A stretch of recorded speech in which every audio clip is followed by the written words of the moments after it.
Hello বন্ধুরা, কেমন আছো সবাই? আশা করি সবাই খুব ভালো আছো। শীত পড়ে গেছে আর লেপ বেরিয়ে গেছে, কিন্তু তাই এই হালকা ক্যাথাগুলো ধুয়ে শুকিয়ে তুলে দিতে হবে। তো সেই জন্যই আজ ভাবলাম ক্যাথাগুলো আজকে ধুয়ে তারপরে শুকনো হয়ে গেলে আবার ভাঁজ করে রেখে দেবো জায়গায়। আজকে জামা কাপড় বেশি দিইনি, শুধুমাত্র বালিশের ওয়ার, বিছানার চাদর, ক্যাথা এগুলো মেলে দিচ্ছি। আর জয়ন্ত কিন্তু আজকেও সকালবেলা নাইট ডিউটি করে এসে বেরিয়ে গেছে। আজকে একজনকে ডিসচার্জ করতে যাবে, তার ডেঙ্গু হয়েছিল।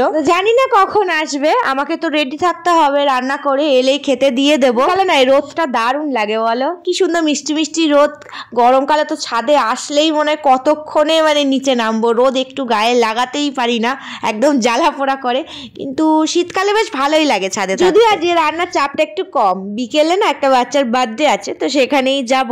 তো সেই জন্য রাত্রিবেলা রান্না করার দরকার নেই। তো ওগুলো ছাদে মেলে দিয়ে এসে আমি ঝট করে স্নানটা করে নিলাম। রান্নাও প্রায় কমপ্লিট, জাস্ট ভাতটা উবুর দিয়ে তারপরে দুটো পাঁপড় ভেজে নেব। চুলটা এখনো ভিজে আছে, বেশিক্ষণ থাকলে ঠান্ডা লেগে যাবে, তাই তাড়াহুড়ো করছি। কাজটা আগে মিটিয়ে নিয়ে তারপরে বসে করে চুলটা ভালো করে শুকাতে হবে। আমার না কি হয়, পাঁপড় ভাজতে গেলে না পাঁপড়গুলো একদম বেঁকে চুড়ে যায়, একদম সোজাসুজি হয় না।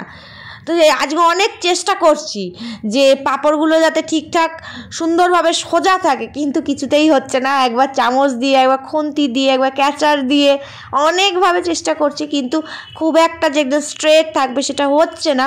মনে হয় কড়াইটারই প্রবলেম। এই ক্যাচারটা না মা কিনে দিয়েছে রাসের মেলা থেকে, তো এটা খুব কাজের জিনিস।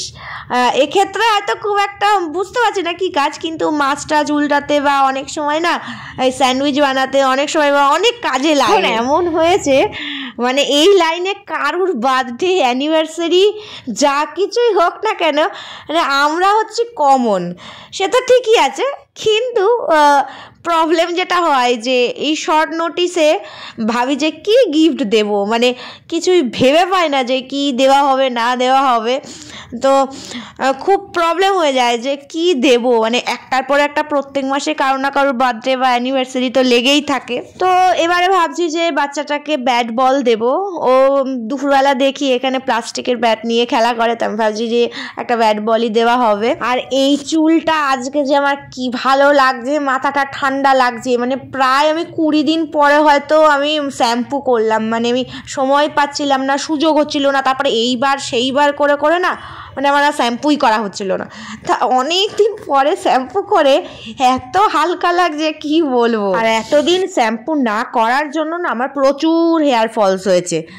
আমি ভাবছি না চুলগুলোকে জমাবো, জমিয়ে করে কিছু একটা কিনে নেব।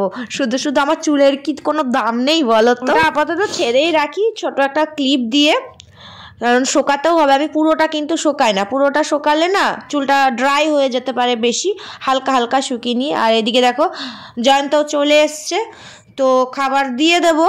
খেয়ে দিয়ে আমি বলছি যে একটুখানি তুমি রেস্ট করে নাও। আজকে দুপুরবেলা মোটামুটি একটুখানি ঘুমাতে পেরেছিল, আমার একটু ভালো লেগেছে। আর এই যে বিকেলবেলা আমি রেডি হয়ে গেছি, দেখো জাস্ট নিচেই ওদের ঘর, তো ওখানেই যাবো। খুব একটা ভালো ড্রেস পরলাম না, আর ঠান্ডার মধ্যে সোয়েটার পরে কি বার ভালো কিছু পরবো। এই যে আমার আবার যুদ্ধ শুরু হয়ে গেছে চুল আঁচড়ানোর। এটা যে কত বড় একটা ঝামেলা, কি হয় না, আমার চুলগুলো এতটাই বেয়াদব, যতই কম করি না কেন 2 মিনিট যাবে না আবার জট ধরে যাবে। এই মাথা আঁচড়াচ্ছি আবার এই জট হয়ে যাচ্ছে, এটা বিরক্ত লাগে। এমনই বজ্জাত চুলগুলো আমার, একটুও সিল্কি নয়, আমার একদম ভালো লাগে। আর জয়ন্ত এখানে নাইট ডিউটি বেরোবে বলে রেডি হয়ে নিচ্ছে, একবারে গিফটটা দিয়ে তারপরে নাইট ডিউটি চলে যাবে। এর মধ্যে কিছুই নাই, শুধু একটুখানি কাজল পরে নিলাম, একটা ছোট টিপ পরে নিয়েছি, একটু লিপস্টিক, দ্যাটস অল, আর কানে দুল। জয়ন্ত বলছে যে তুমি চলে যাও, আমার দেরি হয়ে যাবে, আমি আর যাবো না। বলছি না, একদম না, তুমি দেখা করে গিফট দিয়ে তারপরে তুমি যাবে। এমন খুব একটা তোমার দেরি হবে না, সময় এখনো অনেক আছে, অত 2 ঘন্টা আগে থেকে ডিউটি গিয়ে কোনো লাভ নেই। শরীর ভালো না থাকলে না সাজতেও ভালো লাগে না। আর শুধু কাশি হচ্ছে, যে কারণে ভয় লাগছে যে লোকের বাড়ি যাবো, ওরকম বিভৎস কাশবো। কাশি তো আমার একবার হলে আর থামতেই চায় না, ও অনেক চেপে চেপে আছি, যেহেতু শুকনো কাশি, শুরু হলে হয়তো থামছে না, কিন্তু চেপে অনেকক্ষণ বেশ রাখা যাচ্ছে। আর কোথাও যাওয়ার থাকলে না কি হয়, কোনো কাজ ঘরের সব আটকা পড়ে যায়।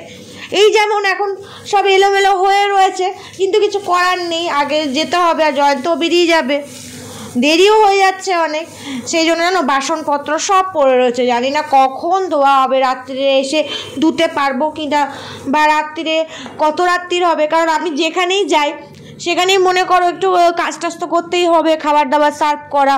তো জয়ন্ত সেই জন্য বলছে এই সোয়েটারটা পরো না, একটা ডিপ কালারের সোয়েটার পরো, তো ওই জন্য আবার খুলে রাখলাম। ওই সোয়েটারটা আমি নতুন কিনেছিলাম, ভাবলাম আজকে পরবো, তা ঠিকই আছে, নতুন সোয়েটারটা নষ্ট হয়ে যেতে পারে। এই যে এখানে আমরা এখন চলে এসেছি, দেখো কত সুন্দর করে ডেকোরেশন করেছে, তবে এখনও সেরকম বেশি গেস্ট আসেনি, গেস্ট বলতে বাচ্চারাই সাধারণত হয়তো আসবে, আসা মাত্রই তারা শুরু হয়ে যাবে একদম হই হুল্লার।